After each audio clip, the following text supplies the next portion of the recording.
In the interview, Pac starts talking about what happened to black people.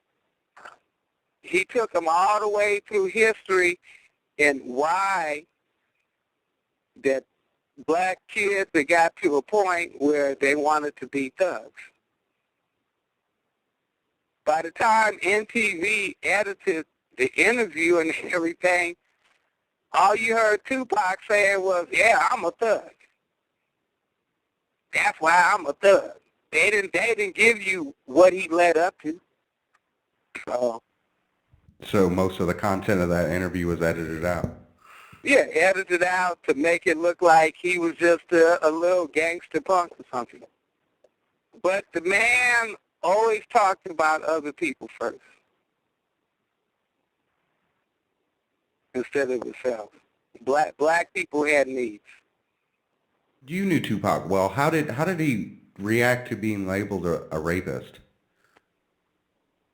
Oh, well, he was pissed off about it because that was some bullshit, and he ended up doing time stuff behind it.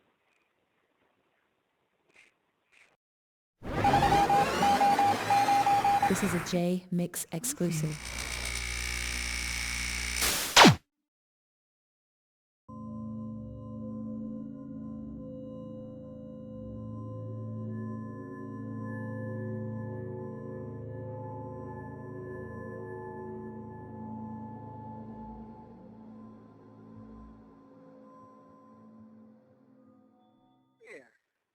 Oh yeah, but all those guys, man, went the Tommy D's, the Lance, all those guys, went beyond and were real good at what they did. And then talk to that Caston. Caston used to be Teddy Riley's tech and all that. From Blackstreet? Yeah, Caston, I'm telling you. So Caston, he was the guy that called me up one day. I was working with the Far Side, and Murder Was the Case came out. So I heard Murder Was the Case and went crazy. Like, dang. I said, man, them little boys deserve a Grammy for that. I've never heard anything like that. So a few days later, I'm in Skip Saylor's studio. We'd been there all night. I'm walking. The second engineer goes, Rick, the engineer that worked on Murder Was the Case is coming in here. So I run outside, and I see Cheston, the black guy, and I run up, and I said, man, you worked on Murder Was the Case? And he goes, yeah. I go, man, you outdid yourself, man. That's the baddest shit I heard. You deserve a Grammy for that. Then he looked at me, and he goes, you know what, you a crazy motherfucker. I said, why you say that? He said, dude, I've been in this business 20 years. Ain't nobody ever gave me a compliment. I'm like, dude, man, that's the so. Then about 2 weeks later, he called. We changed numbers. He called me up. He said they had a meeting at Death Row. You ready? Yes. They were pissed off because they didn't have no black engineers. So he said they went through like this Rolodex of black engineers in town. Your name kept coming up heavily. Castle say, well, I met the guy. He's real cool. So then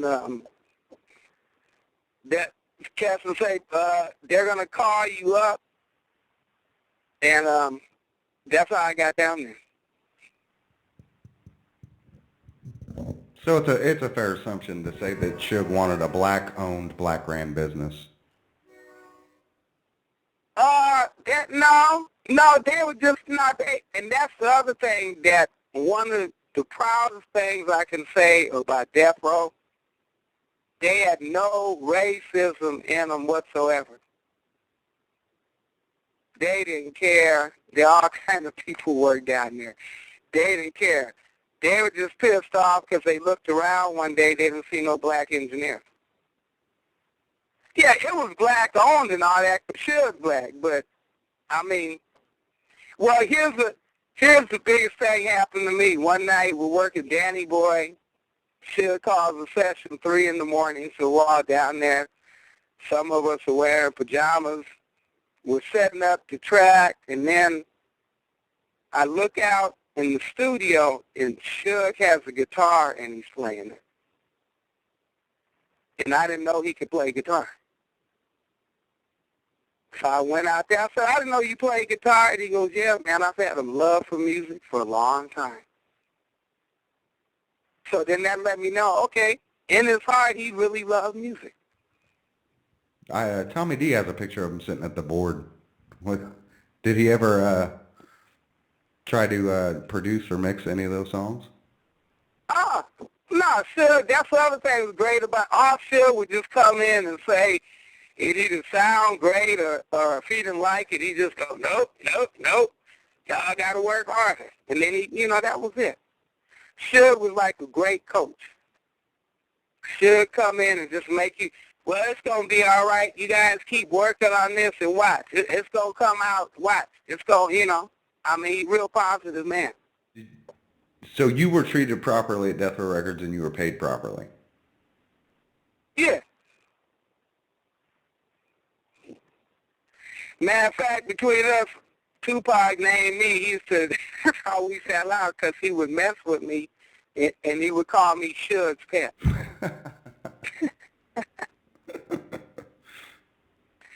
Suge's little pet. Well, I was the oldest one up there at the time. I think I was 40. So Suge would come in, look, he's the oldest up here. He our chief engineer. I met him up at the Jackson's house. If anybody look at him wrong, they got to answer to me.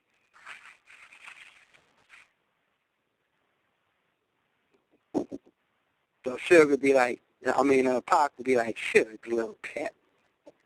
Pac funny, man. He could just get, find something just to pick at you about that would be, humorous, no, just to, during the session, just to mess with you. Like when Johnny J came in today and he got that Asian tattoo. They're like, dude, you know what that means? And Johnny J goes, no. Well, why would you put, dude, he had me on the ground with that one. They're like, dude, you don't even know what that means, and you put that shit on your arm. They might whoop your ass and stuff. He make everybody laugh. Kind of like the Goat Mouth nickname for engineers? Yeah. Yeah. Yeah. I know, he named me RTD, Rick the Dick. That's how we fell out. That's the only time we fell out. I said, man, quit calling me that shit. Well, I had to be like a staff sergeant around there. It's like it was an ongoing party, but certain technical stuff had to be done. Note taking, and then I had to forbid the engineers from smoking pot while they were working. So was Tupac, though, right?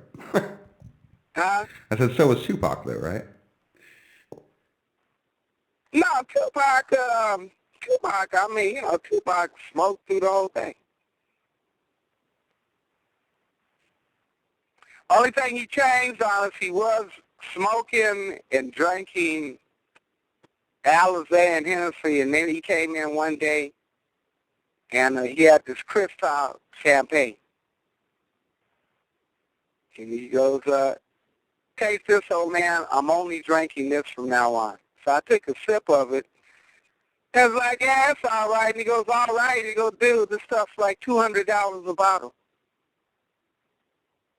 So I say, well, I want a damn raise.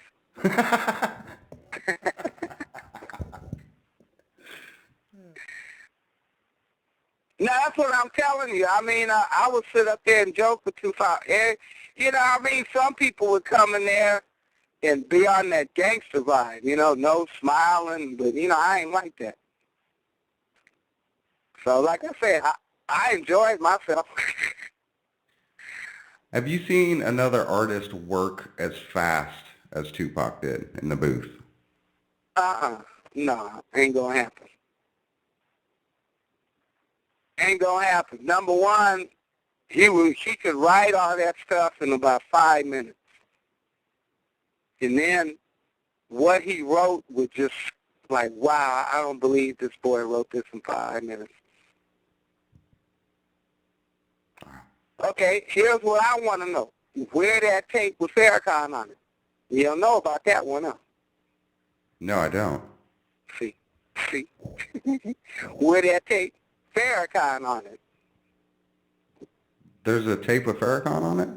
Yeah, Farrakhan's Camp Center tape, Tupac put his stuff on it. You hear Farrakhan talking, then you hear Tupac. Is that The Struggle Continues? I don't think so. This is straight up Farrakhan and Tupac. No, wow, I never heard anything about that. Well, don't forget that the first week when he got out of jail, everybody came down there to pay their props. Queen Latifah, you name it. I mean, I was so busy working, all of a sudden, like, I look around like, dang, that Queen Latifah sitting over there. I ain't know she came in the room. You know, everybody came down there that first week or so. And then you realize, okay, he was well loved. Can you tell us, fans, about that track? Do you remember anything specific about it other than Farrakhan was on it? Yeah, all the old man started crying. Everybody got up. Everybody, like, stood up and got almost in, like, a military pose. That's what I remember. It's like, it was hard. It was like, whoa, they running it down, boy.